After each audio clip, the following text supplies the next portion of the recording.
Hello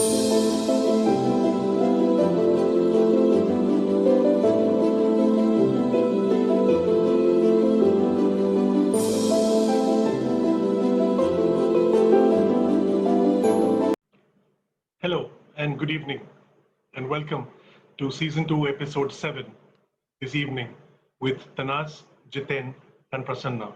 We're going to speak on travel, trade, and international business, the road to recovery. I have three of the finest business leaders that I could have asked for this session, experts in their own field. One thing that is very, very common amongst all three of them is that they are very humble, yet extremely knowledgeable in their field of work. Thank you and welcome once again. Tanaz Buhariwala, she's Director India for IDA Ireland. She's a commerce graduate with a master's in change management. She has over 3 decades of experience with MNCs, conglomerates, large corporates, SMEs, and startups, helping them in their plans for European growth. Tanaz has also worked with the British High Commission, facilitating trade and investment. For the last 10 years, she's with IDA. She, along with the team, helped Indian companies set up in Ireland. HCL, NIIT, Tech Mahindra, Infosys, Wipro, Brovastack, SMT, and Biotech Vision Care are some of the few companies that she has facilitated in the entry from India into Ireland. She's a strong supporter of diversity and inclusion. She mentors young minds and she loves to blog. And even more than that, she loves observing people. Tanaz, welcome. Jiten Vyas, a very dear friend and a classmate. He's a regional group chief operating officer with VFS Global. The areas that he handles are APAC, CIS, Europe, and the Sub-Saharan Africa. An alumnus of Haft Sophia College, he's a hospitality graduate with 3 decades of experience. He's worked in the hospitality and allied fields for 10 years, and now, for the past 2 decades, he's with VFS Global, and is also on the board with them. Jiten has successfully established VFS's business across Europe and managed the value-added services for the group. He's a positively energetic fellow, highly motivated, and a dynamic business leader with a very cheeky sense of humor, which I hope to see today. He loves to work with innovation and is a results-oriented people manager. With an astute commercial acumen, he loves leading teams and finding solutions to problems. And in his current role, he's responsible for driving strategy, new business development, and managing client relations. Jiten, lovely to have you. Welcome. Prasanna Manjrekar, a very dear friend and an ex-colleague. He's the Director and Chief Strategy Officer with Cine Grand Multiplexes, based out of Bulgaria and in Romania. A civil engineer with a postgraduate in construction management. He's expert in scouting international business opportunities, developing strategies, structuring viable business models, and raising funds and implementing all those ideas. He has over 25 years of versatile experience in construction, engineering, and cinema exhibition. He's held various leadership and managerial roles in Guernsey Eastern, Fame India, Shringar Cinemas.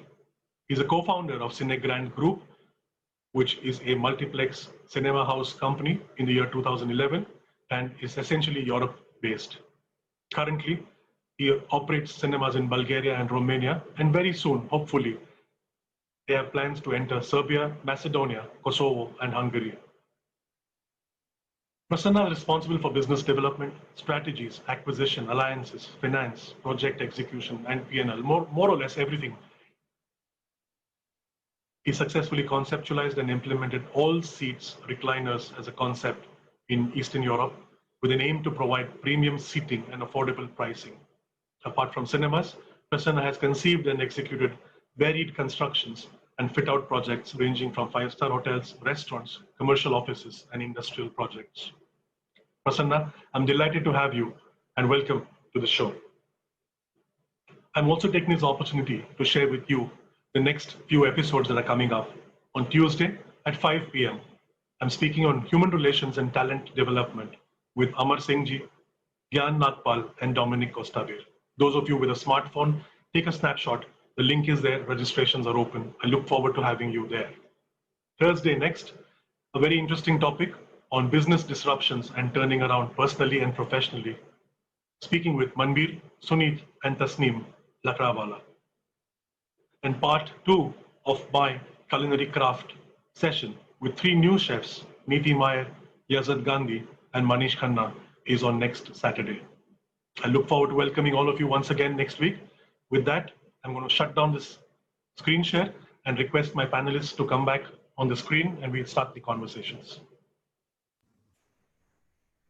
Hello and welcome once again, formally, Prasanna, Tanaz, and Jiten. Hi. Hi. Hello, everybody. As Tanaz reminded me, the latest word of the sentence is "you're on mute." Thank you very much. Thank you, Harsh, for waving out. Audiences, thank you once again for your love, your blessings, your feedback. It's amazing. I've had a fantastic season 1. I'm having a fantastic or a more fantastic season 2. Thank you. For those of you who have been following this, you know how this works. For those of you who've joined in new, you have a Q&A button in front of you. Use that to send us your comments and your questions for the panelists. It's restricted only to the viewing of the panelists and myself, and I will take up your questions at an appropriate time. There's a raise a hand button which you can raise, and that means you're waving out to us. In advance, I'm waving back on behalf of the panelists to you guys, because we might be in conversation and may not be able to. Thank you, Archana, thank you, Harsh, and everyone else who's raised their hands. Lovely. So welcome, guys. Jiten, Prasanna, and Tanaz. Let's get straight into it, and I'm going to start with Tanaz. Quick opening statements from you, followed by Prasanna and Jiten, about yourself, a little bit more, about IDA and the work that you do. I have lots of questions pointedly for each one of you, so just keep the opening statements a little more generic. Otherwise, I will have nothing to ask you guys then. Sure. So shall I? This is I'm Tanaz Buhariwala, as Satyan mentioned, and that was some introduction, Satyan. I hope I don't disappoint all the things you've attributed to me. I can't speak for my fellow panelists, but yeah, I work with ID Ireland, and we are an FDI agency. I've been doing this for now 3 decades, first with the British government and now with the Irish government. My work involves meeting a lot of people, and there's always much to learn from everyone. So I'll shut up here and hand over to Satyan, who's next. Yeah. Hi, Satyan. Thanks for the kind introduction. Hi, Jitin and Tanaz. Happy to be here with all of you and the viewers. Cinegrand was conceptualized in 2010. Basically, I was hunting for international markets. I was associated with a leading cinema operator in India. And way back in 2007, when we started looking, the Indian market was getting saturated, difficult to do new cinemas. We started looking for properties outside. And basically we hunted, we explored US, Europe, and Asian market, the neighboring countries. And somehow it couldn't happen with the previous operator, but then I moved out and started this, finally became an entrepreneur, and got good like-minded partner and good investors. And this journey started. So Cinegrand was founded in Netherlands in 2011. And then we started negotiating, finalizing properties in Eastern Europe. And first property was opened in 2013, and then subsequently other properties. Now we are looking for expanding in these 2 countries as well as the other countries, the neighboring countries. Thank you. Thank you, Prasanna. Hi, everyone. I'm a classmate of Satyan. We did our hotel school together. And for those of you who are from the hospitality, I am just a small example of how graduating out of hotel school can take you to different career paths. My job with VFS is now just about 18 years old. Anyone who's traveled out of India would have used one of our services. So there is very little that I want to say about what we do. Very important, this particular session for us on the back of where we are now on COVID and how the governments are looking at travel. how jobs are affected within the hospitality and the trade. And I am very excited over the next 40 minutes to an hour to give in my perspective and learn from all of you. Thank you. Thank you, all three of you. That was fantastic and perfectly timed, if I may say so. And welcome once again. So I'm going to get straight to asking a common question to all of you. And let's have Prasanna start, Jiten next, and then Tanas can wrap it up. So I know the answers are not going to be very clear, but in each of your own individual fields, exactly as we all know, COVID has disrupted everything for all of us. But in your own fields, do you think, what are the timelines that you see in a short term, medium term, and long term for recovery? I want to get straight to that, and then we'll move a little more deeper into individual industries and then weave in the synergies as well. Prasanna? Sure. I think where we are operating our cinemas, we were fortunate enough to have minimum disruption. So we had to shut down by early March, but the malls opened by mid-May, and we opened our cinemas in mid-June.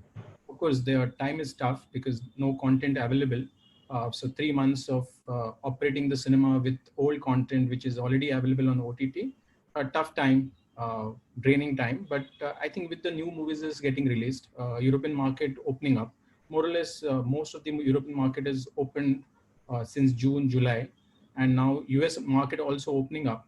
I think could be another 3 to 6 months to things to get normalized.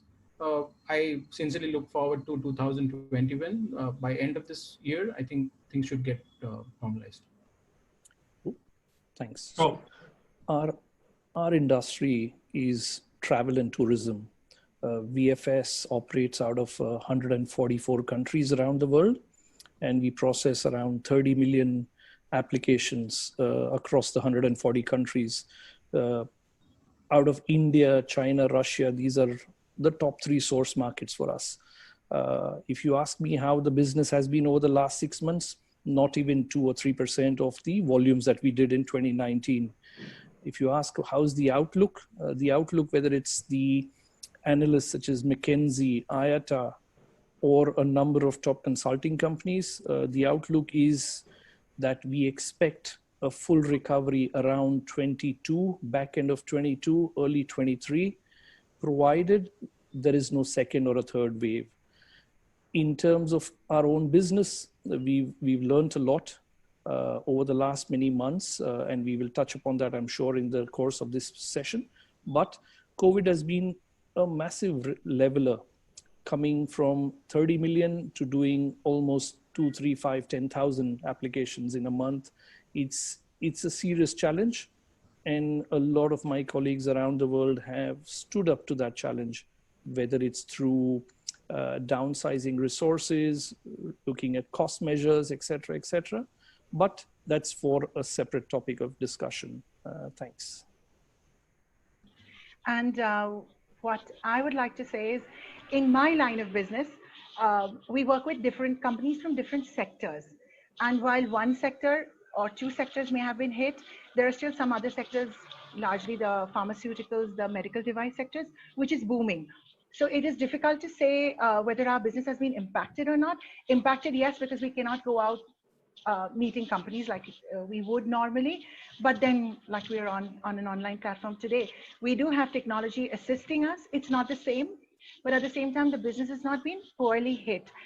I think we will see a shaky 2021 perhaps in our line of business, but not massively. Sure. Thank you all for your perspective. Tanaz, I want to address the point next to you straight away. You facilitate companies to invest out of India into Ireland. Okay. So when do you see this booming back and you guys back in business with the travel restrictions, with COVID and all of that? And do you think that people really want to look back at or go forward and start investing? Or are all the plans on hold right now? Some direct numbers, if you could throw, if you can, please. Sure, Satyan. So, of course, COVID has hit us. And of course, travel in the sense, if a company is setting up, let's say in Ireland or anywhere globally, they'd need to personally visit the place to identify let's say, property, or to appoint people. Things like that definitely impacted. But like I said, the life sciences sector, we see inquiries and we are working with them actively, where companies are registering in Ireland to service Europe. Even when you look at the engineering sector, there is supply chain disruption. And that's where, so supply chain disruption from India, Asia into Europe. And if a company were to have a presence in, let's say, Ireland, they'd be able to service their European clients easily, better. And so the security of supply is what companies are after right now. So that takes care of this industry. We also have companies like in the tech space, HR tech. And that's a booming sector right now, like a subsector, but it is booming. So it's hard to say that we are badly hit yet. Like I said, perhaps 2021 is when I have to feed back numbers back to management, is when I'll be a little more conservative. We can, and that's like I said, largely because people will not be able to go and identify new properties. We also had companies in the pipeline that we were discussing with, which is also coming to fruition now. And the most important one, it's a bad word right now. It's a B word, the Brexit word. But Brexit is real, and it's inevitable, like it is around the corner. And Brexit works in favor of Ireland from a point of view of companies looking to set up in Europe. And so that also has worked in IDA's favor and Ireland's favor. So yeah. I know it should be a gloom and doom situation, but I see the glass half full. Yeah. Sure. Thank you. You stole one of my questions. Sorry. My question was Brexit affecting Ireland. But anyway, thank you for I can doing elaborate. that. I can elaborate later. Sorry. Absolutely. Absolutely, we will. But thank you. Prasanna, I want to, I'm curious, why did you choose the two countries that you are presently, you've chosen, Romania and Bulgaria, to start off? Yes, in your introduction, you did mention something very, very fleetingly, but why? Why those two, and then why the choice of those next 5-6 countries that you have listed? Throw some light on that, please. We invariably get this question, because why all the way from India getting into Eastern Europe when you don't have a direct flight? There are travel issues, like the visa is difficult, and I can say because Jiten is also on the panel, getting visa to Bulgaria, Romania, they're still difficult. After 10 years also it is difficult. But yes, I think there were several points which we considered.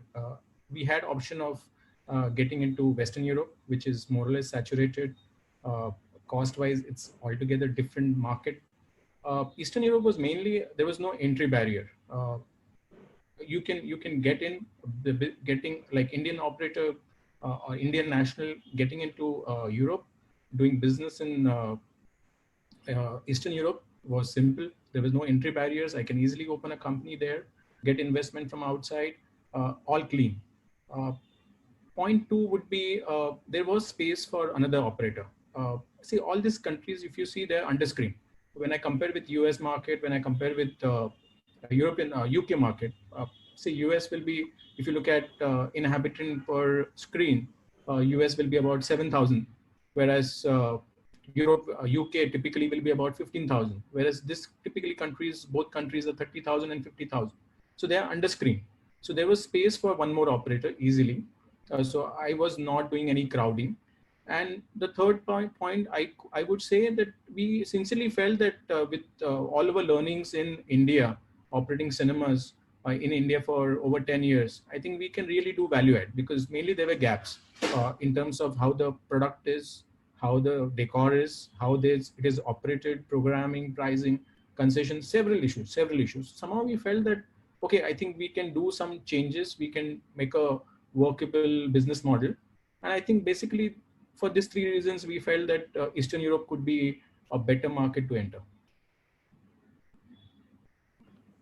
Sure. Thank you for that perspective, Prasanna. We'll speak a little bit more about the details of the entertainment industry and your perspective, particularly comparing India versus the European market from culturally and otherwise as well. Jiten, coming to you, yes, the travel industry has majorly been hit. Everyone knows that, and amongst many other industries. So there's a lot of loose talk that keeps happening about, I don't know if it's loose or not, but how far to believe it. But 2024 is when industry experts in the airline business are projecting a revival. How do you see that number of 2024, the year as a revival? That's really scary. That's like really like 3.5 years from now. Yeah, thanks, Satyan. So I started off the introduction by saying whether it's the IATA or the likes of McKinsey, BCG, even the World Tourism Organization, they call it the World Tourism and Travel Council, the outlook that has been presented as of last month, i.e. August, is very different to what outlook they had presented in the month of May and June. The June outlook was 2021 H2, that is the back end of 2021. Now the outlook is going back into 22 end, and in some quarters even 23. And that's purely from the travel perspective. The travel is two-pronged. One, business travel across geographies, and the US is an important market for that, and so is China. The other is leisure travel. And both of these, with the advent of the fact that we are doing this session on Zoom, where you have 31, 35 participants logging in from around the world, it's a clear example of how the need to travel is or can be compromised over the next 2 to 3 years. To wrap up, the outlook is 22 to 23. Nobody has the magic wand to give the right answer today. Everything could change, was expected to change a few weeks back till the vaccine production has been halted due to certain issues that were found out 3 days back. So it's anyone's guess. The best of astrologers in India are not able to predict an end to COVID. Forget the analyst or the big consulting companies. Sure. I couldn't help but notice, and let me ask you this. Are you a big fan of the Big Bang Theory? You got a signed frame right behind, and is it given to you personally? So that's my son's portrait. It is an autograph version of this. For all you know, on the back of COVID, this is something that might do all of us a whole lot of good. And since you asked me this question, I just wanted to greet two of my classmates from catering school. I think there is Amar and Sushil on the call, and just a hello to both of them. There's Shantanu as well. And Amar, thank you for your comments. He says hello.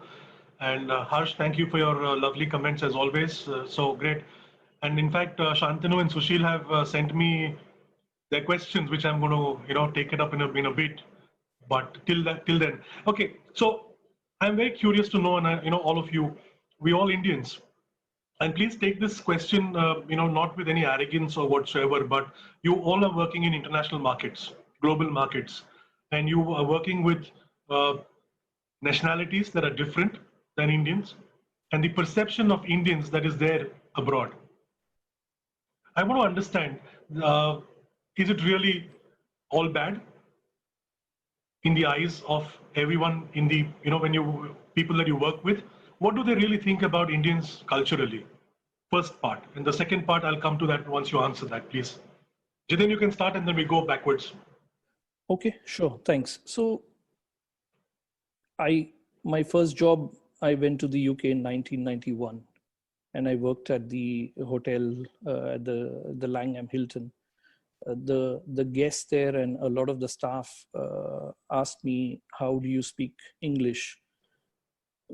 Not knowing where India even was. How did you fly from Bombay to London? One simple answer was, we grew up learning English right from kindergarten or KG or whatever. In the last 18 years of this job and a few others previously, I've had the good fortune to live abroad and travel and work with a number of nationalities. At VFS, we employ 140 nationalities. The whole perception of India has massively evolved to the right, i.e. positively, over the last 7 to 10 years.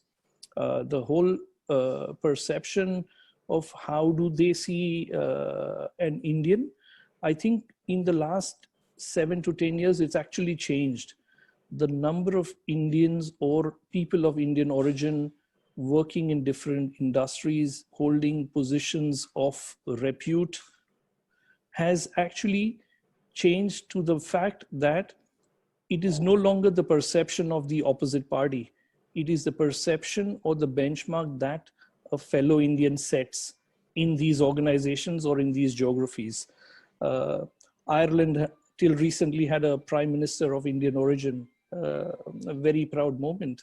UK's chancellor is an Indian origin finance minister. So I think the whole mindset of India is moving to the right. There is always the black sheep. I mean, that's nobody's fault. Even within our circuit, we may have a few, but that cannot be generalized. So I think it's a proud moment to be Indian or of Indian origin. Another 10 years, you never know, people may be scrambling for an Indian passport. Good one, Jitin. Thank you. Prasanna, your thoughts, and then Tanas can join in thereafter. I agree with Jitin, because my experience has been almost same, because we Indians are, it could be because of Mittals, at least the countries where I am in, Mittals or Tatas. Okay, we are looked at differently. We are looked at investors. We are controlling the markets. We have investments in all over the world. So I think we are treated differently. We are no more considered. Yes, we have population issues, we have other issues, but at the same time, when you look at the business relations, they give you equal respect. They consider you as a investor, and as well as we are creating employment in their countries. So I think enough respect is given. Great points made by both my fellow panelists, and sorry for the background noise. I absolutely agree with everything they've said. I do remember when I started working with the British, it was 1999, around that time that I was in the UK, and a person from a location beyond Manchester, a region of around Manchester, asked me, how many tigers do you see a day? So from there, we have come a long way, and people do understand, Indians better. The English, the spoken English, 100%. I do notice even now that a lot of people are very surprised when they know that I am from India. I continue to stay in India, and I am born and brought up and educated in India. And then again, as Jitain mentioned, it's about explaining to them that this is the education, it's basic education for us. And the fact that we are multilingual, every Indian is multilingual. Beyond that, again, a point made, all the heads of most multinationals, that's led by Indians or people of Indian origin, in research institutes. And I work with a lot of companies, multinational companies, across life sciences, IT, again, working in research, heads of research institutes or the research heads of companies are mostly people of Indian origin. So of course, we are such a massive population that there will be an influence, but I think it's all positive now. And there are, of course, black sheep, but that's across. Yeah, I think Jitain has a point. Yeah. Satyan, if with your permission, I just want to give a quote. You introduced me with my cheeky sense of humor. I don't know what that meant, but for all the attendees on this program, I mean, with one of my colleagues who works with me very closely over the last 10 years, we have coined something, and it says an accent is not a measure of intelligence. And I think that's very powerful. I didn't coin it. Somebody told me a few years back, a very normal person said it.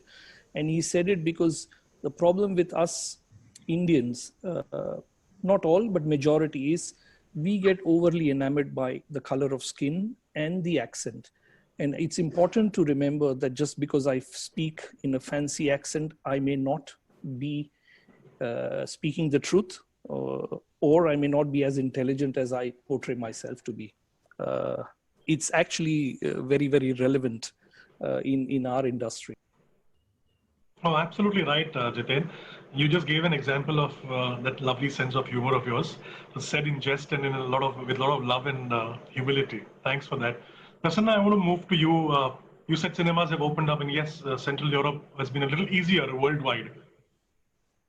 How's been the feedback? Are the restrictions there? If they are, how different are they? Because here in India, we don't see any near future of entertainment and even F&B opening up to the general public. But we'll talk about that. This is not the topic for that, but I'm very curious to know, how have the cinema houses opened up? What's the feedback from people?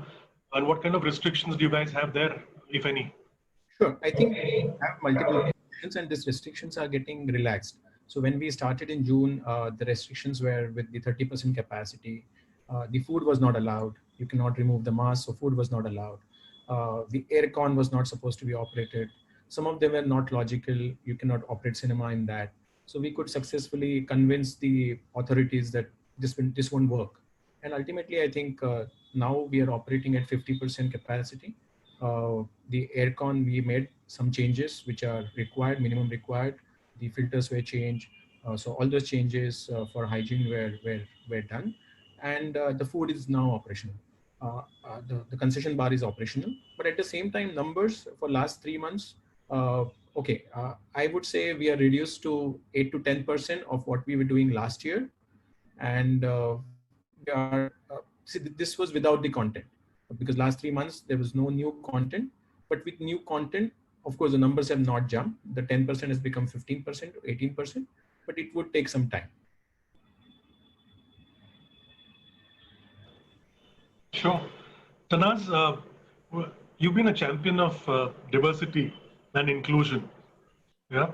I want you to speak a little bit about that, and not just about why is it important to you, but how does it really impact? Because a lot of companies, a lot of people very fancily use those terminologies in their biodatas, in their introductions, etc. But I know you, and I think both these causes are extremely important to you.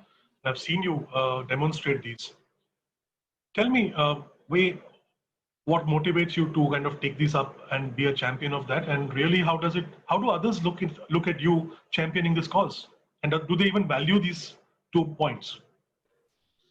So yes, Satyan, this is one area very close to my heart. And I think it stems from just the fact that everybody needs an equal chance, an equal opportunity. And one shouldn't be discriminated against just because they belong to a different color or race or religion or even gender or what they believe in. So yes, this I am passionate about it. I talk a lot about it, and it has been proved enough, and there are enough and more studies that prove that if you allow a person to bring in their whole self into anything, whether it is business, in their workplace, in interactions, there is more they have to contribute. And it also just helps build a more positive environment, which is in the longer term good for, again, everybody, the person himself or herself, the organization, and people working with them. In the long run, it is also good from a psychology point of view. There is a conclusive body of knowledge which highlights that if there is an organization that promotes diversity and inclusion, and this is around, when we say inclusiveness, it's also ensuring there are no glass ceilings or barriers to break through. It is ensuring that a person can genuinely be themselves, and it stems in this case, it stems from top down. You have to walk the talk. The management has to walk the talk. The management has to lead by example. There has to be that one person, irrespective of who he or she is, how high up in the hierarchy, that they have to be made an example of if they don't follow this. I don't really care what people think when I stand up for someone. I genuinely don't care. I believe in it, and I'm going to stick by it. In time, people just learn, and if not them directly, there are others learning. A drop makes an ocean, and I just believe the change will come. The change is coming, and the change is bound to come. Thanks, Tanas. I'm not too sure whether you've already blogged about diversity and inclusion or not. If you have, then please share that and repost it wherever it is. I'd love to read that piece. Definitely. But otherwise, my suggestion to you would be, please not only repost it, but put it up into simpler language across media where people can understand, especially even students and colleges, if you can reach out to them, because it's a very important part, and I think people like you can play a very integral part in doing that. Thanks so much. Sure. Jiten, coming. I'll just add one statement, which is my CEO's favorite statement, who's also a proponent of diversity and inclusion. He always says, D&I is not just the right thing to do, it's actually the smart thing to do from an employer's point of view. And yeah, I have blogged a lot on different strands as well, and I'd be happy to share. Thank you. Please do, and I can see Jiten and Prasanna nodding, so loop them in as well. I'm sure they'll love reading it, and I know they will enjoy it as well. So Jiten, coming to you from a VFS perspective, and if you may allow me, as a visa, very loosely I'm saying this, as a visa facilitation company, with the sudden stoppages of cross-country boundaries, what has happened to people who have had visas or in process, and more importantly, students who and their careers depend on that? You want to throw some light on that before I move to the next part? Yeah, thanks, Satyan. So, two questions. So, first one, what has happened to your and my visa? Is it still valid? Every government, whether it's the European Union, Schengen, or the UK, etc., have had their own directives published on the validity of visas, in particularly the short-term Schengen visas that are issued, say 3 months, 6 months. In some cases, they expect you to apply afresh. In some cases, they will expect you to apply afresh, but they will not charge the visa fees, and so on and so forth. There is no one-size-fits-all answer to that. On the second piece, I think, if I understood the question correctly, please help me.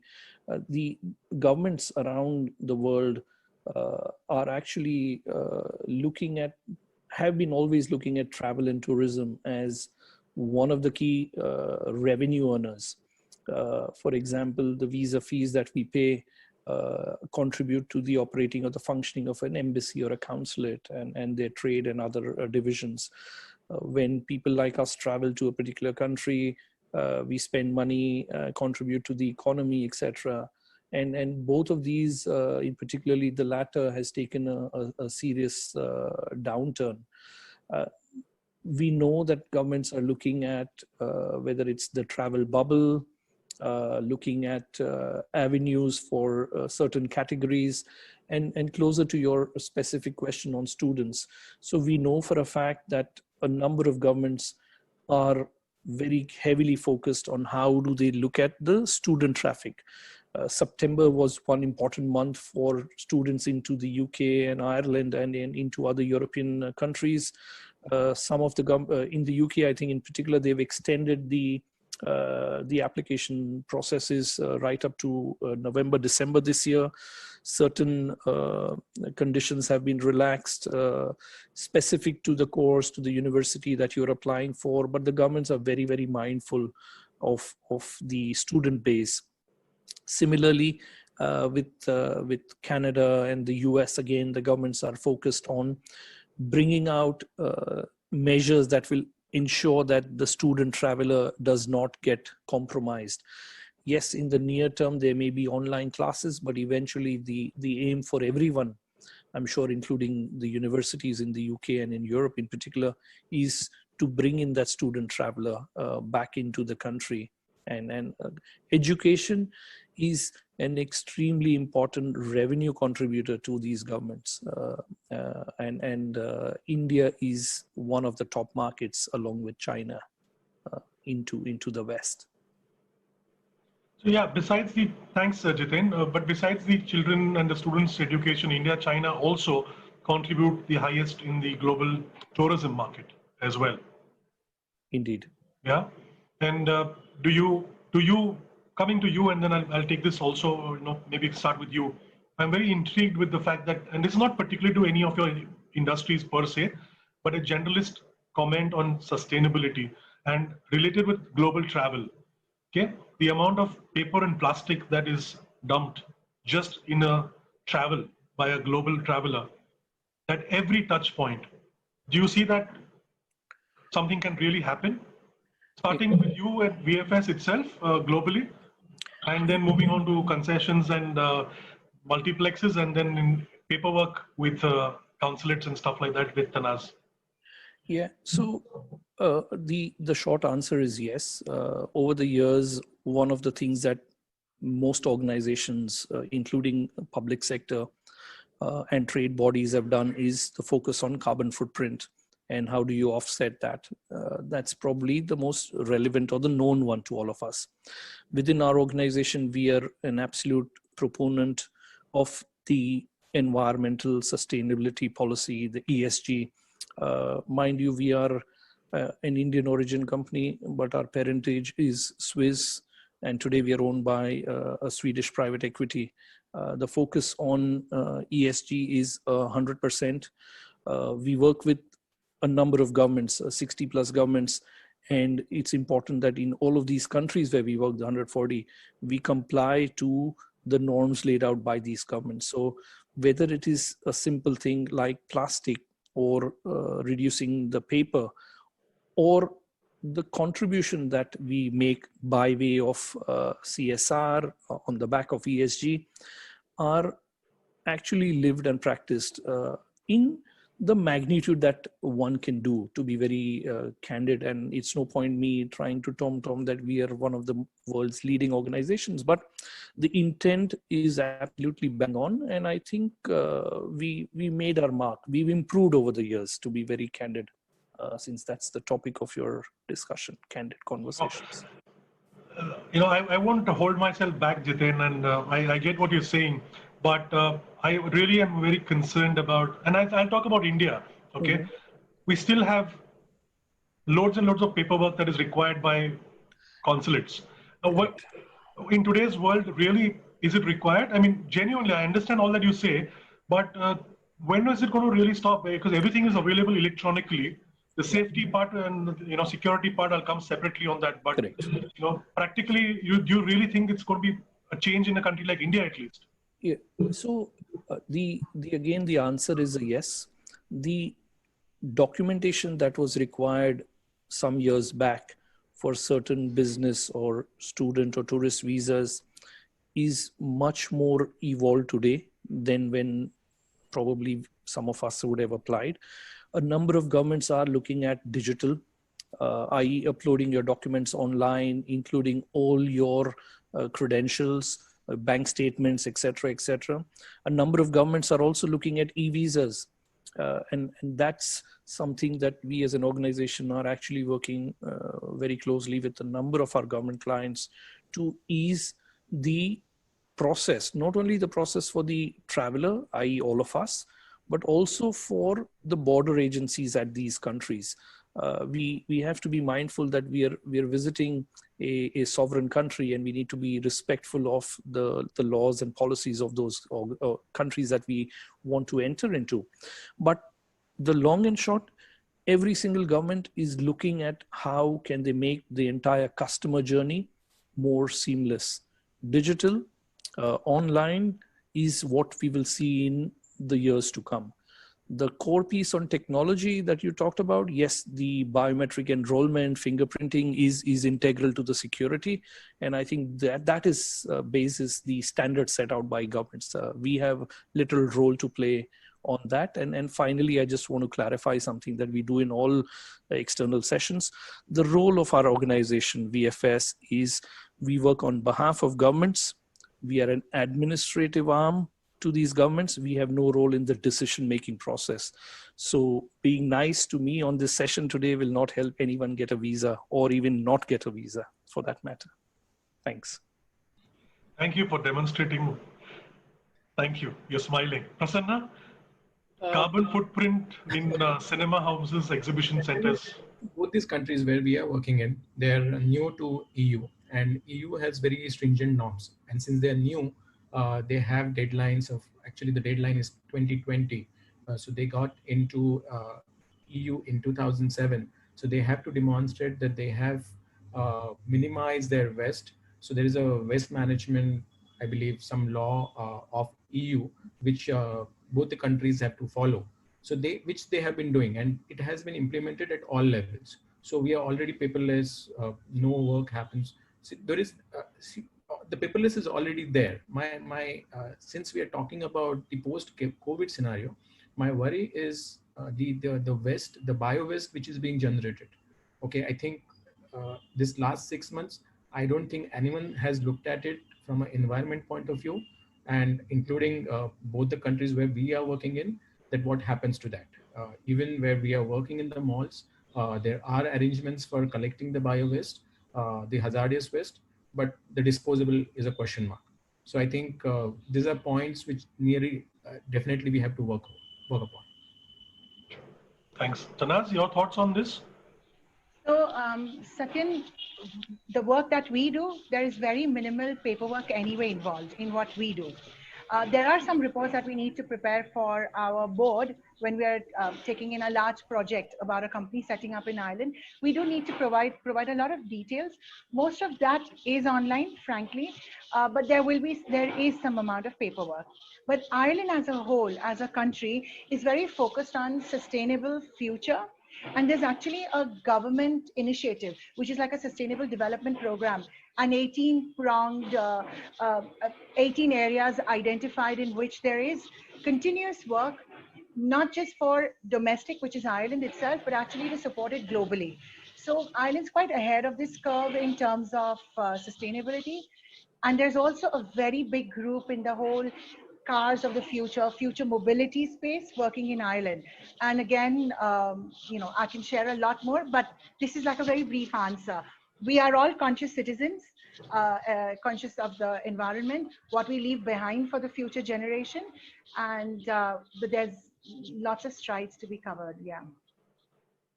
Thank you. I can't help smiling at this whole thing. Is that, in most of sessions like this, we talk about it, and this is not to any one of you, it's been to me as well.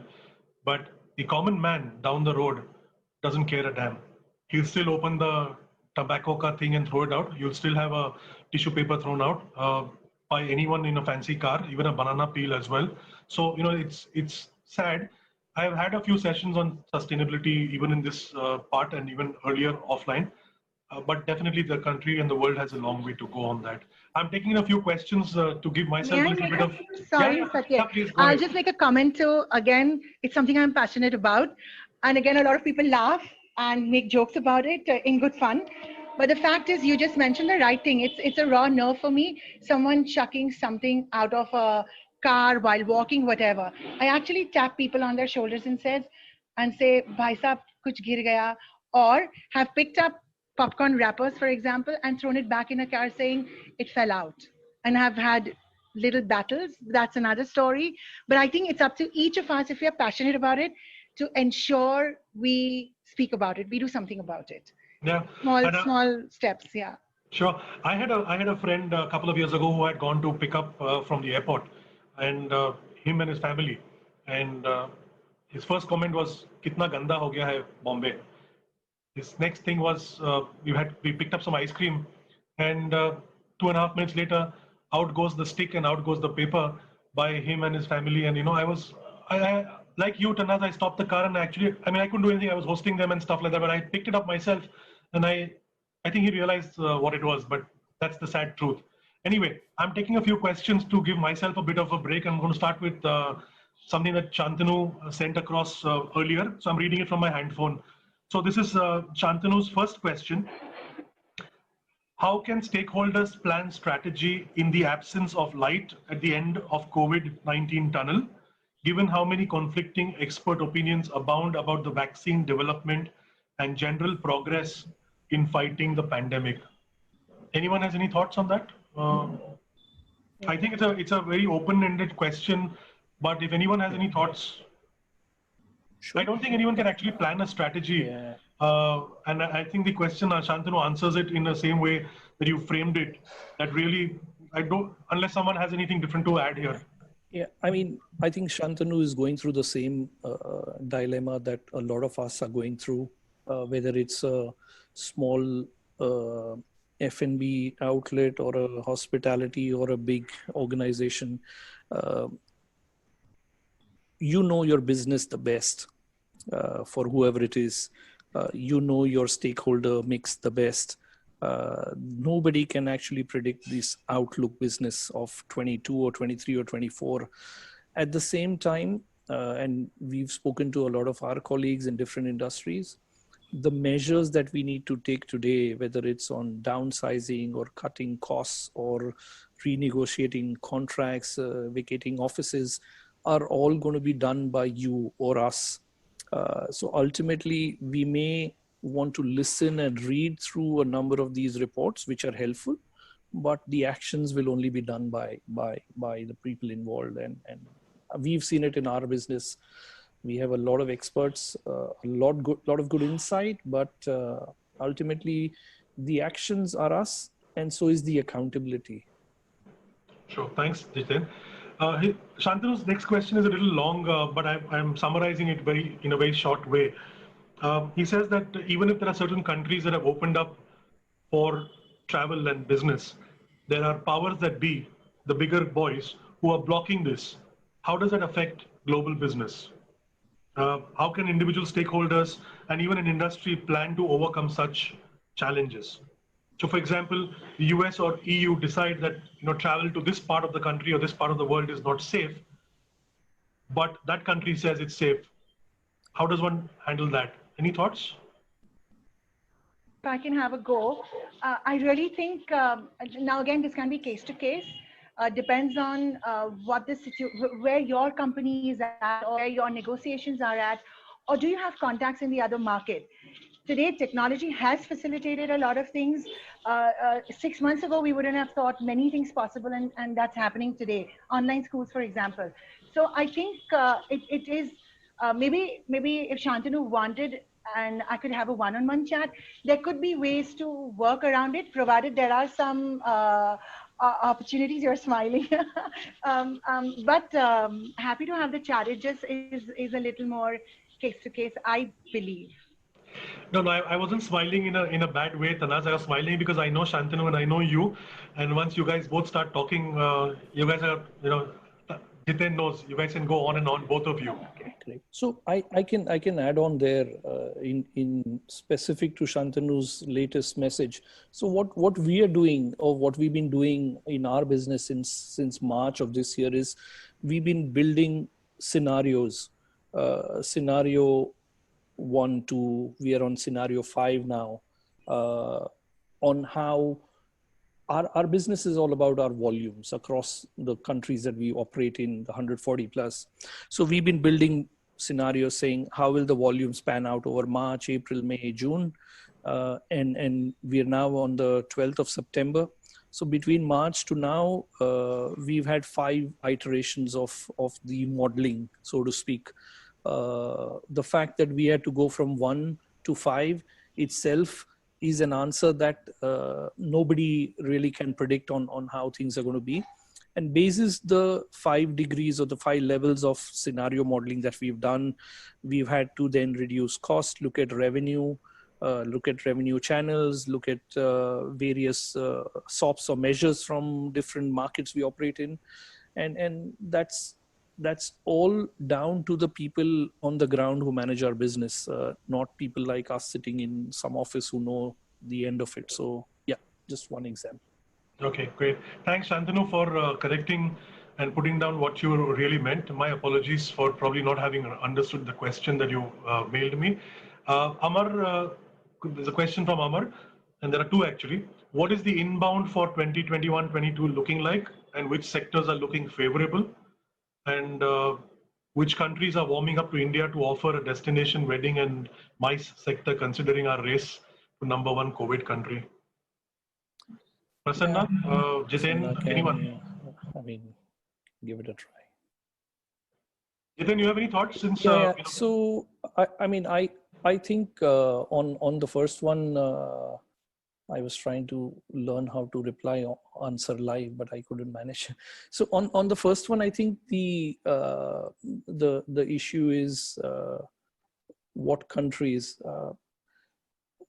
inbound into India is dependent now on the bilaterals between the 2 countries, India and the country X.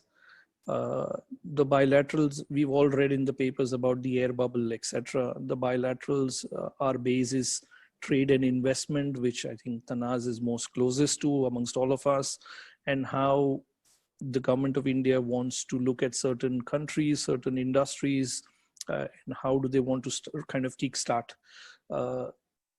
Little more that I can offer on the inbound into India, because there are a number of restrictions and COVID's not going anywhere. On the MICE and the weddings, I think there is a number of countries that are, what I've heard at a personal level, that are opening up for weddings and MICE. Shantanu is closest here in Dubai with Sushil, the UAE, there is Greece, there's Turkey. A lot of Asian or Indian weddings are now looking at these destinations. I know at least 3 in October, November they are planning. Whether they'll happen through, we don't know. But these are some of the destinations that people are looking at going. Hotels are offering very, very low rates. And I think this is the topic of Shantanu more so on how much people are able to negotiate probably the entire hotel, which most of them are shut today. Sure, thanks. So RK and Akbar, thank you for your comments. Jiten, Tanaz, you can read it there. They have some nice things to say. Thank you, both of you. And I have, if I'm not, yeah, Shantanu had one comment. Perception of India improving was also aided by the ethnic Indians taking leadership roles. Yes, that was attended to and addressed. Absolutely right. So great, Prasanna. May I address the first part? Sorry. May I address the first part Shantanu has raised, and that's around inbound sectors. Now, the fact is the Indian government is pushing at more self-reliance. So I think everything across the value chain is an opportunity. And we have also seen the Japanese government giving incentives to their companies to move out of China if they're looking to invest elsewhere. So there are lots of opportunities. The big question is India poised to grab all of that? Is India ready to make certain bureaucratic changes to take advantage of all this? And we have the talent force, so we really have it all, and we should have the will to make it happen. So my comment. Thanks. Sorry, I didn't mean to be rude, and I didn't want to move faster, but sorry. Thanks for that, Tanas. Prasanna, you have any comments on that point to share or add value to? Not really. Okay, great. So my next piece, starting with you, Prasanna, and then I want maybe Jiten and then Tanas thereafter to take it forward, is working outside India with governments and with local laws and authorities. How easy or difficult is it? And your thought of ease of doing business in a country. Each of you are working with outside India in various capacities. So your inputs, thoughts will really help us. Prasanna, Jiten and Tanas in that order, please. Sure. I think we can talk about Bulgaria and Romania. I think ease of doing business is great because they are both of part of EU. So setting up a company, it starts at it takes about say 24 hours to 76 hours, whereas what happens in India. So setting up a company is easier. Then you have simple laws, favorable laws to do the business. The laws are consistent, they don't change. Third part, I would say the taxation. Taxation within EU is simple. Getting funds into EU and repatriation is easy. Fourth, I would say the licenses. Getting licenses is very, very simpler. Like coming from India, where typically the licenses for cinema takes from 1 month to 3 months. Here we open in 2 days. Once your fit outs are ready, you open in 2 days. So I think these are all factors which are actually helping in doing the business.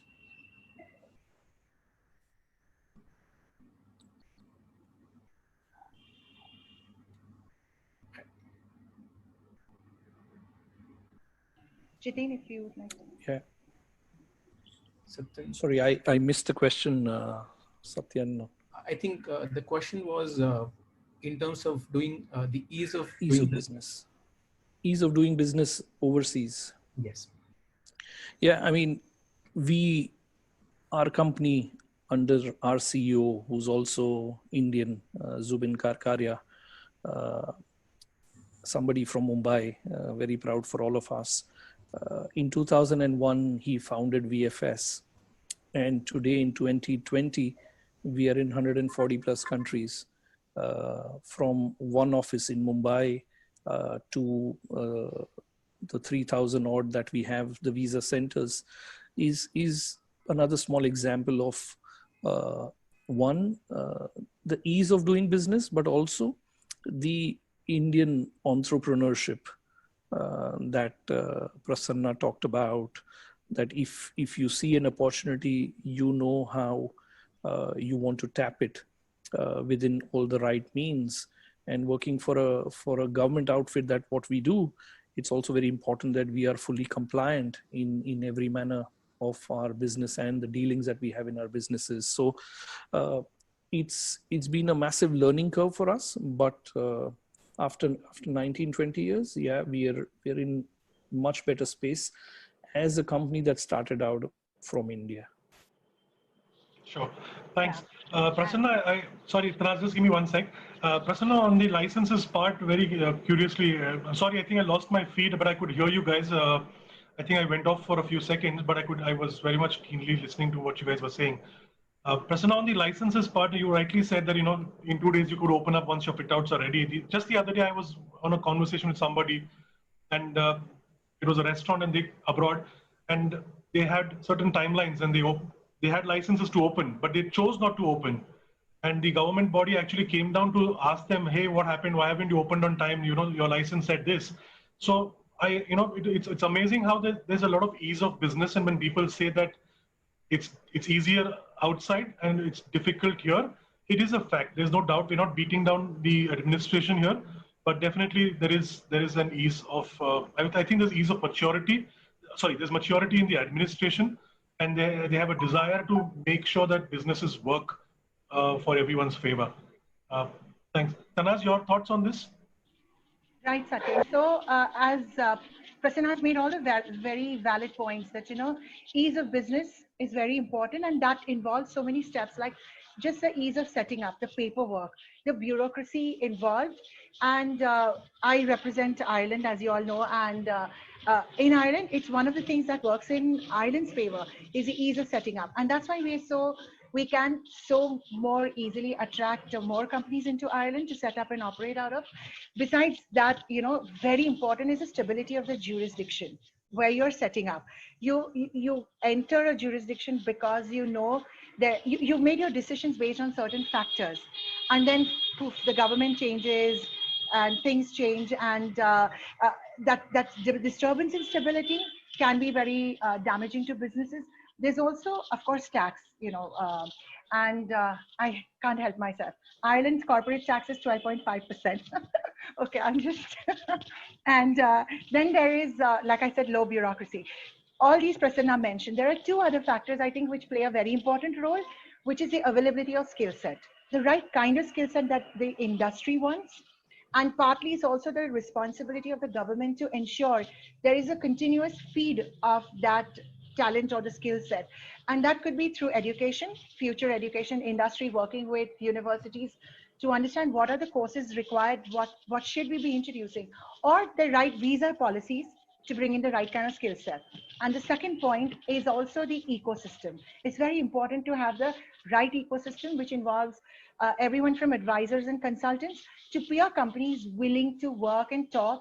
And perhaps the government has to be that mediator, making all this, pulling it all together and making it all happen. So that's my learnings from a very successful location that's successful in attracting foreign investment. No, I think I'm going to have one more session sometime later on this topic of this question itself, and have some more like-minded people with the three of you join in, because it's not going to stop. There are views and views and views. Anyway, Chef Arora. Sorry, again, I interrupt.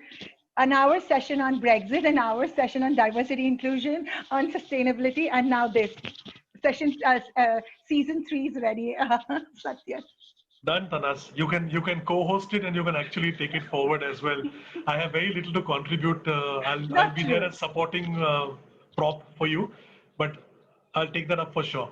Chef Arora, good evening, and thank you once again for joining in. Jitin, there's a question from Chef Satish Arora. He's in UK right now. He says, I came to UK in December 2019 with a valid visa to return back in March of 2020. But we are stuck here with no flights, age problem. My cousin's visa was till June 20. UK gave relaxation to stay for tourists till August 20. We have written to the UK Home Ministry. Any advice? I only knew the great chef Satish Arora during my time in hotels. So with all due respect, I will not answer this. This is, if you drop Satyan or me an email, I can get it to the right people, but I don't think I want to discuss transactional matters in absolute fairness. It's not something that we do.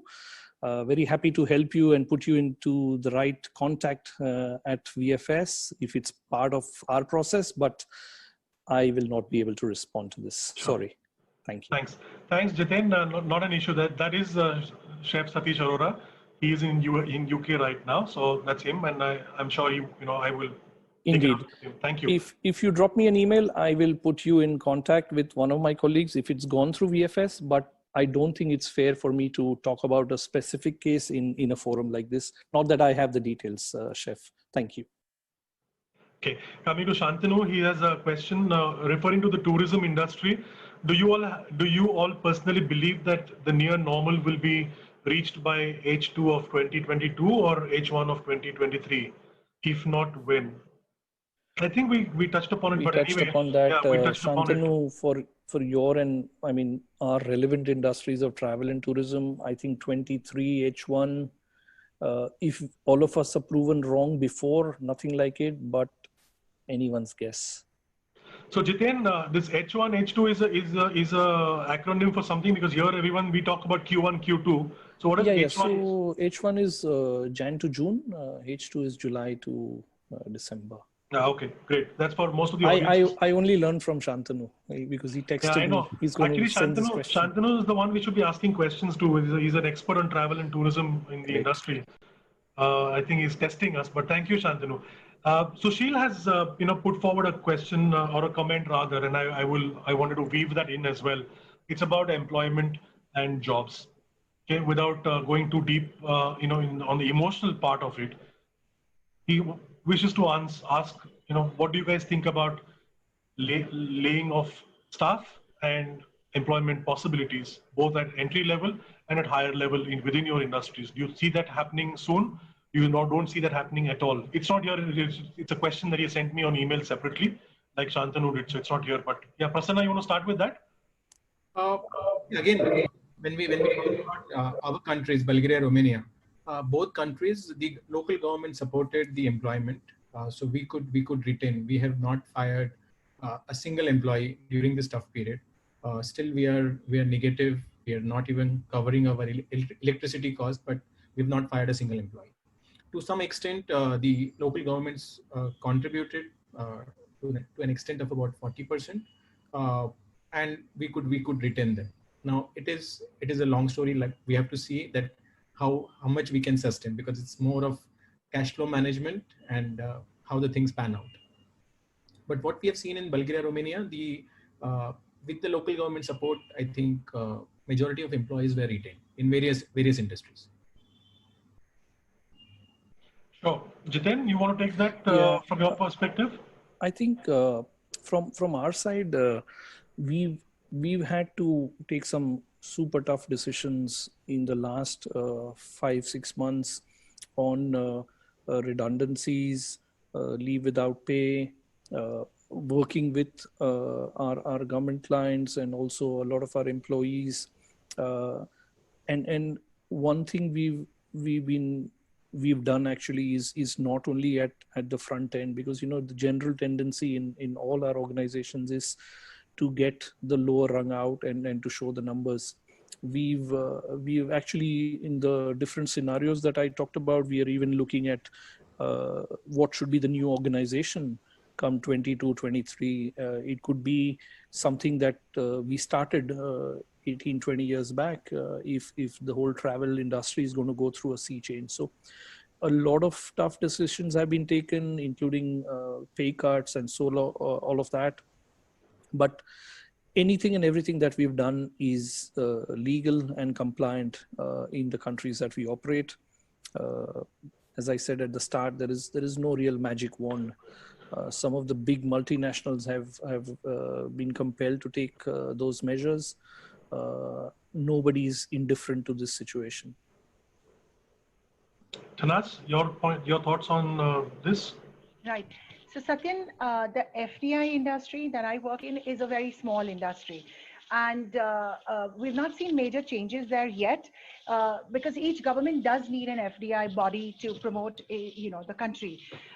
What Ireland's done, similar to what Prasanna shared, is supported right from day one, supported every single company, however large or small. And then depending on how large or small the company was or more badly impacted, engage with them on a one-on-one level.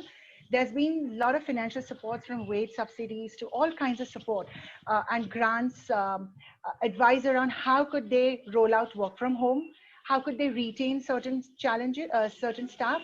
And then the most important piece is also around upskilling, a whole strategy by the government to see where can they reskill or upskill talent so that they become relevant to the new industry that's going to emerge. And I think you mentioned, entry level people. It's excessively sad for all those people who graduated this year or in the last 2 years, because it's not a nice world to come out into and your first experience.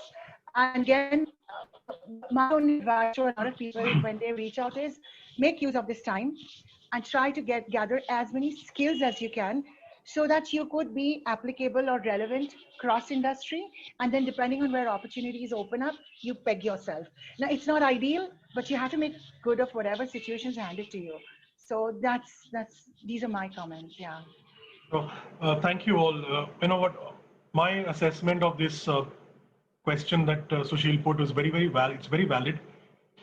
Across the industries that I kind of have worked with, or I know of, or I have represented, and I continue following, what really saddens me as a human being is that we see layoffs, retrenchment on the basis of COVID, or on the pretext of COVID, mass layouts. Fair enough. But at the same time, in less than 3 or 4 days, I also read that the same company has hired a very senior level executive on board the company. Invariably, and I don't want to name the companies, I don't want to name the countries, but I just can't understand what is the logic behind that. So on one side, you're retrenching and getting or furloughing 1,700, 1,800 people, and then in 2 days, you're announcing a very, very senior level, not even a strategic level person, but someone probably as, a chief operating officer, not trivializing the position, but the fact is that I think that one salary could take care of a lot of other people as well. But it's easier for us to comment on that. The money is not ours and the business is not ours. So I'm sure each one has their own ways of doing things. Having said that, I think the point I want to ask you guys, sticking to this employment part, is, do you see your industries hiring people in the near future, or rehiring them, or hiring them from alternate industries, mainly as a road to recovery? Yes, it's definitely going to happen. Timelines, nobody knows. Tanas talked about upskilling. In our organization, we've had a program that's still live for the junior to middle management. In some countries where we've seen certain volumes come up, we've brought back the people. Absolutely. Is it, again, it's not a one size fits all. If the numbers come back to 23 or 22 end, definitely that's going to be required. Work from home is evolving, but when we do front office services like we do, or in the case of Prasanna's business, which is to do with people venturing out for movies, etc. Yeah, the workforce is required. Automation is helping, but I think we will take those people back in a phased manner, depending on volumes and so on. Thank you. I agree with Jitin. I think one good point also we have to see that now the talent is available at a much affordable prices. there will be rationalization of their salaries. So there is opportunity to get good talent, which was otherwise not available. So definitely the rehiring will happen of much better talent. Sure. Jiten and Prasanna, I wanted to, sorry, Tanaz, it's more pointed to both Jiten and Prasanna. There's a lot of hospitality school graduates this year across the world and in India who've passed out and were waiting to pass out and really have their jobs withdrawn or not taken on. From the services industries that you guys are in, do you see them as possible hires with proper some kind of training because of the fact that they're coming from a hospitality background? Does it make sense or no? I mean, it'll be unfair to say that it doesn't make sense. In all honesty, we have also been part of that cycle. Of course, at our time, things were different. It was the other way around, where in 1991, India was just about opening up under the then Prime Minister, Mr. Singh. But we do have instances where there are internships, etc., happening. But in all fairness, not only ours, but most organizations are very, very mindful today on any kind of recruitment. There could be one off, two off, etc. But generally, there is a serious fear. Cash is king. If you don't have revenues coming in, it's anyone's guess what's going to happen. It's good we talk about this subject, because rather than brushing it under the carpet, it's important that all of us are also mindful of the practicalities in the real life. Sure. Prasanna, your thoughts? I think subject to sustainability, definitely they can be hired. But typically when you look at Europe with the higher minimum cost, I think I would say that couple of years it would be difficult, because you have to pay and you don't want to definitely increase the headcount. So I frankly feel that couple of years it will be difficult. Sure, great, thanks. Prasanna, I want to ask you, rainbow popcorn is something that your brand does. It's quite popular, okay? What is rainbow popcorn in your brand of cinemas? Basically, actually what we did is when we entered the market, it was typically the popcorn, cola, and nachos. There was nothing more. Okay, coming from India, where you are aware, we have sold ganne ka juice, we had bhelpuri, we had rajdhani thali. Okay, we wanted to introduce not all of them, but at least some part of them. So we said that, okay, what we can do. The initial reaction was not very positive. People, as when we introduced sandwiches, when we introduced pizzas, people were not very keen, because when they go outside, see, typically you have to understand there is no interval. Okay, so the concession buying happens before the movie. Now they are coming from the food court, they are coming from a restaurant, so they don't want to have the food what you get there. So they want to basically primarily have popcorn and cola. But slowly we tried to, with our Indian ways, we tried to improvise, provide the other options. And with the kids, see, I think the difference, what you have to understand, that with respect to India, the multiplexing experience or multiplexing going out happens with the family. Okay, here the kids come with their friends, so their parents, they drop them, they watch separately, the senior citizens watch separately, the couples watch separately. Now what you can offer them, what you can offer to kids. So this idea came that, okay, let's provide the rainbow popcorn or colorful popcorn, flavored popcorn, which was not there. Even if you see, caramel popcorn is not aggressively sold there, it's only the salted. But now today I have more sale of caramel than, and even the colored popcorn. So it was a win-win point for with the kids, and really we could market that's our USP. Sure, thanks. What about samosas? You thought of introducing samosas there? We tried that. We tried samosas, but actually, see, the sourcing of samosas was difficult.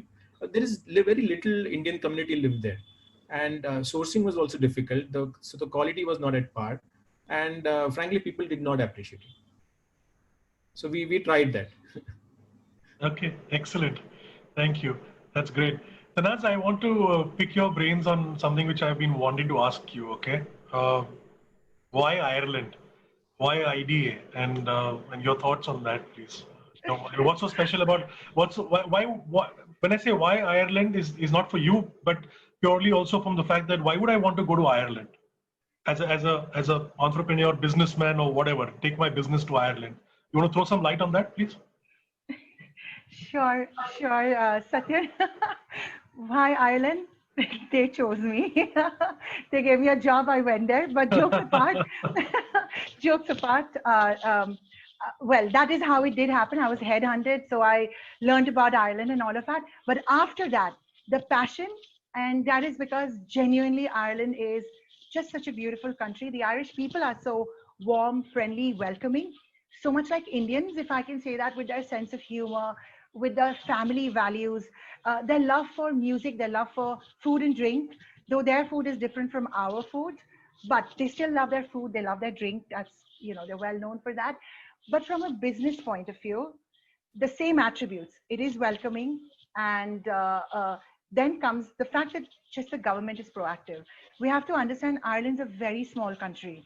It's literally an island off an island. So there is the UK attached to the mainland as an island, and then Ireland's an island of the UK. And so it's a very small domestic market. In itself, Ireland wouldn't really interest large businesses. But the fact is the government has, over the years, 72 years, IDA is the oldest FDI agency in the world. So over 72 years, decisions and policies by the government over a period of all these years to bring in large businesses. Now it helped that there are a large number of people of Irish origin in America. So America was the first country to really invest in Ireland. And going back in time, it was very low skilled basic investments, because when the UK left Ireland, Ireland was a UK colony. And when the UK left them, they were poor. The Irish were poor. The Irish were illiterate and literally without skills. And therefore, the first thing that came in was just traditional manufacturing. Over the years, with government intervention, research institute, the government's invested in research institutions and education, and then the infrastructure. That was another point, Prasanna and I should have mentioned, infrastructure. So they invested in all of this, and just the country started progressing. And companies who had already established in Ireland kept moving up the value chain. And therefore, today you would have pharma companies who've been in Ireland for decades, but they came in manufacturing basic API ingredients. And today they're carrying out research, supply chain. Most of the blockbuster drugs of the world are IP'd, discovered, manufactured in Ireland, along with other countries perhaps, but a lot of it comes from Ireland, genuinely from the small country. So there is all of it put together makes it very attractive. And then it's such a beautiful country. You have to go there. You have everything from obviously the coast, because it's an island, to rugged locations. One place which has 366 lakes. You could picnic on a lake every day of the year. So there's lots Ireland has to offer. And I'm not doing a hard sell. I genuinely love it. It is lovely. This gives me one more episode to talk about and get Ireland. I was going to say that, and then I said, okay, I'm going to zip it. No, we'll do anything for you, Tanas. Thank you. Prasanna, I want to, before I go to the last leg of the conversation with all of you, I have one question for you. I know your business is a little hatke, but the exhibition business, which is the multiplex cinema houses, that's the exhibition part of the business, and the distribution of films, how different is it in that part of the world vis-a-vis India? You want to share some light, and maybe if you could use non-technical terms for the audiences who are not from the film background to understand the difference between distribution and exhibition and the challenges that you have, it might just make some sense for everybody else. See, I think we have to understand these two markets, Bulgaria, Romania. They're the movie content is majorly Hollywood. So 85% to 88% is Hollywood, and then you have local content and the European cinema. So of course there is a push from the local governments to show more and more local movies. They incentivize also, but the structure, the way the distribution happens is quite simple. From US to UK to the local distributors. Since these countries are small, some of our competitors, the exhibitor competitors, are also distributors. So getting the movie, it's again purely revenue share, very transparent. But at the same time, when we entered, we had challenges. Coming from India, we wanted to introduce morning show. We wanted to actually reduce the ticket price, a dollar ticket. Very difficult to convince them, where the market was, your first show starts at 1500 hours, last show ends at say 2200 hours. And when we said 9 a.m., so they were like, how it's going to work? The mall also will not open. So yes, we said yes, the mall also doesn't open, but we open. Uh, Very difficult. We were not very successful with 9 a.m. show, but now we are running 10 a.m. show. So definitely that's the change we have got. So actually we convinced them that they had one price grid for all the tickets. So we actually told them that how it works and how your overall revenues will increase, because you have the place, the landlord has invested, we have invested, the place is there, and how you utilize. So as long as you are recovering your employee cost and power cost, why not to run more shows at cheaper rates? So initially it was difficult. Finally, they agreed, and I think they also have followed. So more or less, the exhibitor distribution relationship is good, not like India, and I think it's not a hurdle. Sure. Thanks. Jiten, if you permit me, may I take up that question which you answered to of Shantanu, because the audiences can't see the questions, it's only to us, and they can't see the answers except for Shantanu. So may I read out this last question? Sure, please. Okay. So will any government extend the validity of long-term visas by an approximate period for which their borders were closed? That's the question for you, which you answered. You want to share the answer, please? I think the answer to that is it depends on every single government individually and on the particular categories, etc. I said it earlier on. These are specific pointed questions, and there is no straight line policy by any particular government as of now. It's best to reach out to the website of the particular government or VFS if we work for that government in any country. But there is no one size fits all at this point in time. Thanks, Jitin. And Harsh has a comment or a question for you, Tanaz. He says, what would be the Indian percentage of habitat of Ireland? So the last census had the number at 35,000 Indians. Now we're looking at a population of 4.5 million people. So it's not a huge population base. And the last census was at 35,000 Indians or people of Indian origin. However, in the last 5 years, we've seen a number of investments from India increasing in Ireland. The number of tourists, well, tourists don't count. The number of students going to Ireland to study. So in 2011, we had 35 Indian students applying for a visa. Last year, we had 3,500 people going to Ireland to study. So we've come a very, very long way. And then of course they can stay back for 2 years just to work. The visa allows that. And then a lot of them just integrate into society and don't come back. So that number would have changed.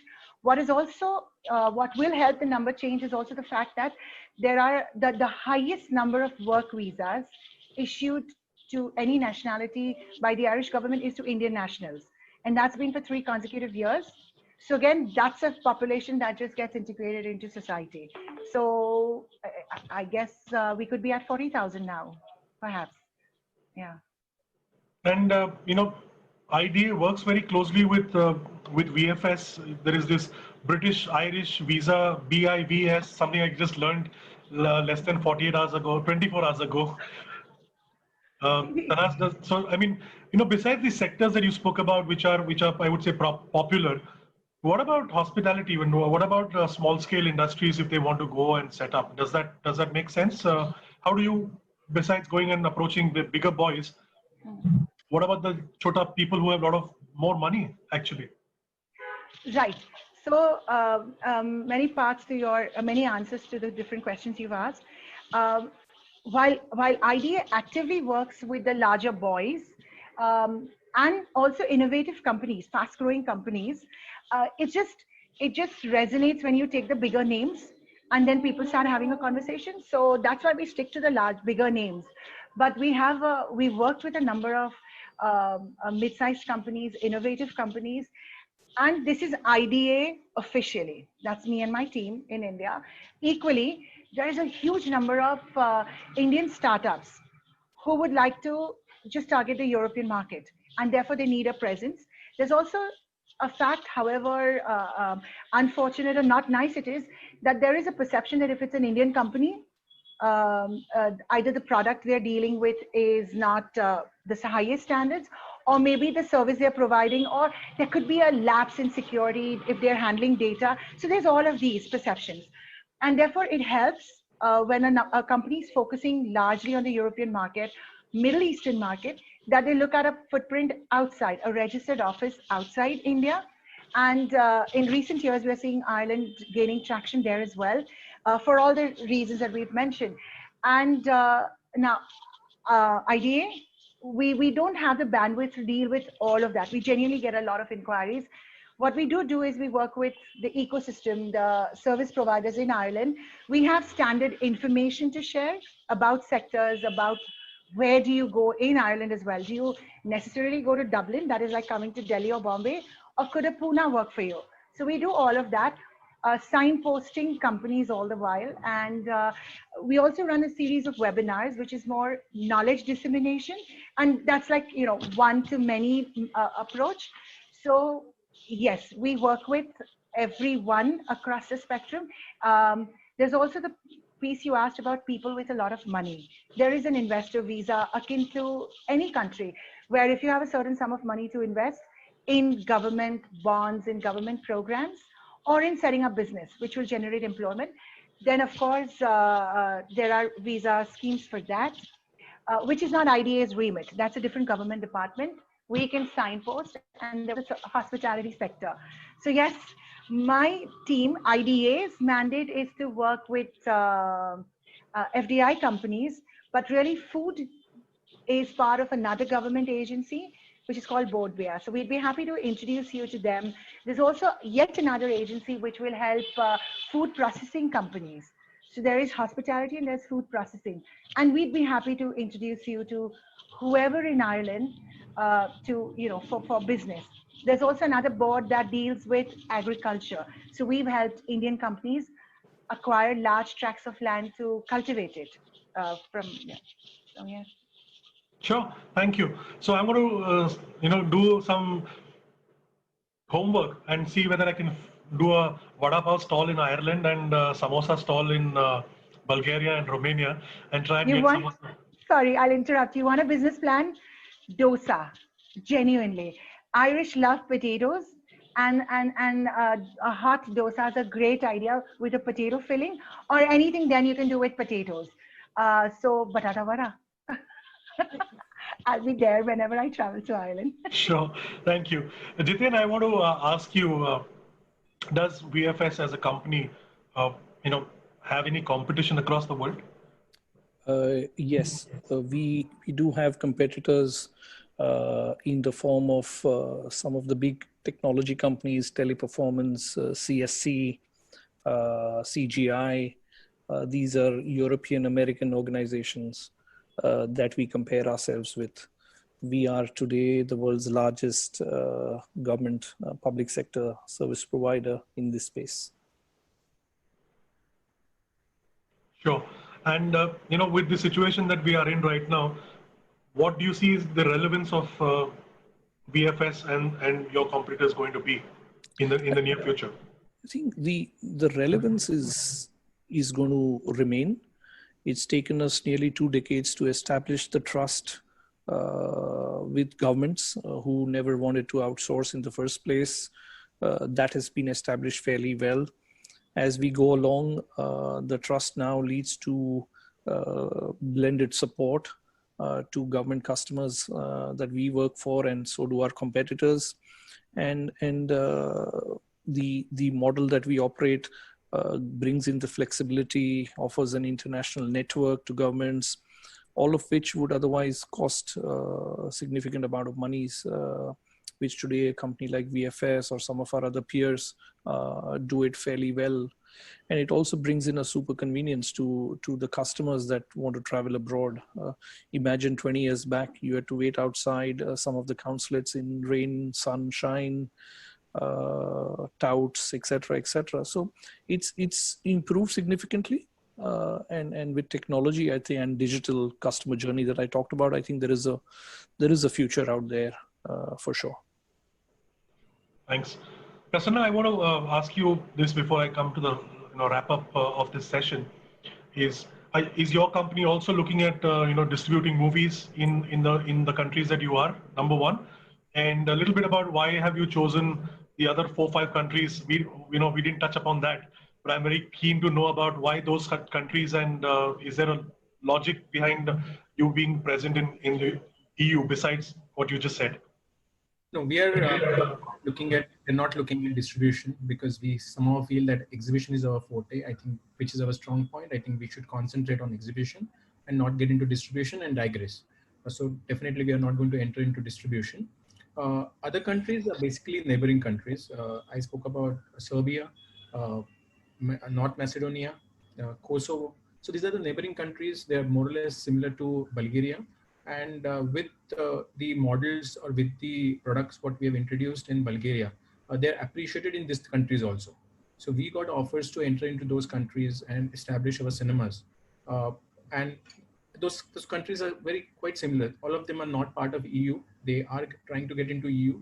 So felt that these are quite similar. They are less in population, but good potential. So we would like to be an early entrant in those countries. Okay, thanks. But I can't help but ask you this question. The countries all collectively, those 5-6 countries collectively, and just take Bombay as a city, and the multiplexes in Bombay, and one show there would be more than the numbers of footfalls and admits that you would possibly get in those countries, right? Definitely. But it's still an exciting business proposition for you guys. Absolutely. See, they're completely, you cannot compare. I think we made that mistake of comparing at every stage with India. You cannot compare. I think India is completely different. We have our population to our side. Then you don't have population at the same time. Your paying capacity is much more. Your food income is much more. So they're both, and all the costs are not same. The manpower cost is more at the same time. You don't require security staff. You don't require. So your manpower cost is also reducing. I mean, less in numbers, but more in cost. So overall, the business models are not comparable, but I think it's great to be there. Yeah, I'm not complaining at all. I'm just curious to know. Just for comparison, with respect to the population, the Bulgarian population is 7 million, and you know what is Mumbai's population. So whole of Bulgaria is just 7 million. Great. Okay, coming back, I'm not plugging anybody, but coming to you, Prasanna. If there was somebody in Romania who could supply you with samosas, would you want to reconsider? An Indian person who knows samosas and can make samosas. Would you want to consider that? There are Indian restaurants, but somehow my complaint is they don't make authentic Indian samosas. So we tried with Indians who are settled there, very less population, but somehow we were not successful, and people also did not appreciate. And being Indian, I would not like to give them not a correct samosa. You know why I'm pushing for samosa and rainbow popcorn? For my love for my size speaks for it. But thank you. I wish you well in your concession sales that happen. Tanaz, there's a last question that I'm taking. There's a comment from Shantanu. He says, if I'm starting a trading company, does Ireland present any absolute advantages? Absolutely does, Shantanu. Largely because, and I'm presuming when you say trading company, there's going to be some substance in the company, and it's not a brass plate organization. So if you tick the substance box, basically every client you bill and the monies that you collect in Ireland, you'll pay 12.5% corporate tax rate. And that is, Ireland's a low tax economy, not a tax haven. So there is a difference. And governments globally will recognize Ireland as a country, like you're not evading taxes is basically what I'm getting at. So there is an advantage. Ireland is part of the EU. So again, if you're trading with EU countries, it's just that much more simpler, free movement of people, goods, services. And Ireland has global double taxation treaties with more than 70 countries. So again, there is that benefit. A really good treaty with India. So every way it works out, yeah, happy to share more. Great, thank you. Tanaz, Jiten, and Prasanna, I hope I've been able to do justice to each of you, your fields. I know it's a very difficult topic for me. When I say difficult, not from any other perspective, but for the fact that there's too much and the time is too limited. None of us, when we got together, we never promised that we'll have answers. But I can speak for myself that I'm going back a little more richer with your understanding, with your helpful answers, your perspectives. I wish you, your companies, your organizations the very best, and I also wish a speedy recovery to the whole world, health-wise, money-wise, and in every other wise. And if I am not mistaken, I will just take thank you very much. It's been fun. Thanks, Shantanu. Thank you, everyone. It's really been fun. I've enjoyed. I didn't realize it's almost nearly 2 hours now. Definitely going to be one of the longer sessions again, but I've had great fun. Quick closing comments from you guys as final comments from all of you before we wrap up the show. Jiten, Prasanna, and Tanas. I think closing comment is slightly difficult. COVID has taught us one thing is relationships do matter. The rest can follow. Thanks. I would say that we have to be patient. We have to be patient. Definitely, there is end to COVID. It's not going to stay for a long time. And when I talk about my industry, people are worried whether cinema will stay or not, whether it will be eaten up by alternate platforms. I would say, I think it's a large space available for other platforms to coexist, and cinema experience is irreplaceable. So definitely cinema will stay, and we should look forward to 2021 with more positive and stronger mind. And I'll echo everything my co-panelists have said. I think I would just say, for everyone, keep the faith and be strong. This has been a great session, I must tell you. I was a little nervous, but yeah, it has been very good. Thank you. And Satyan, you took me by surprise a number of times with all the back-end research you'd already done. So that was great, right? And it was genuinely good hearing from all of you as well. Good luck. Thank you. Thank you so much, and thank you all. Jitin, you said something which I wanted to close the point with genuinely about relationships and how COVID has taught us about relationships. And I want to just end here by saying, particularly with most of you guys, I didn't speak with a lot of you. We've not been able to speak for many, many years. Okay, and when I decided to do these talks and these sessions, and I figured out the right people, all it took me was one call, one message, and we got on, and not any one of you has ever said no. So I think, yes, relationships matter. COVID has definitely got relationships closer. I'm delighted, and I'm happy to see all of you. I look forward to meeting you guys soon in person, and I wish you luck and stay safe, everyone. Thank you, audiences, and hopefully see you in the coming weeks as well. Thank you.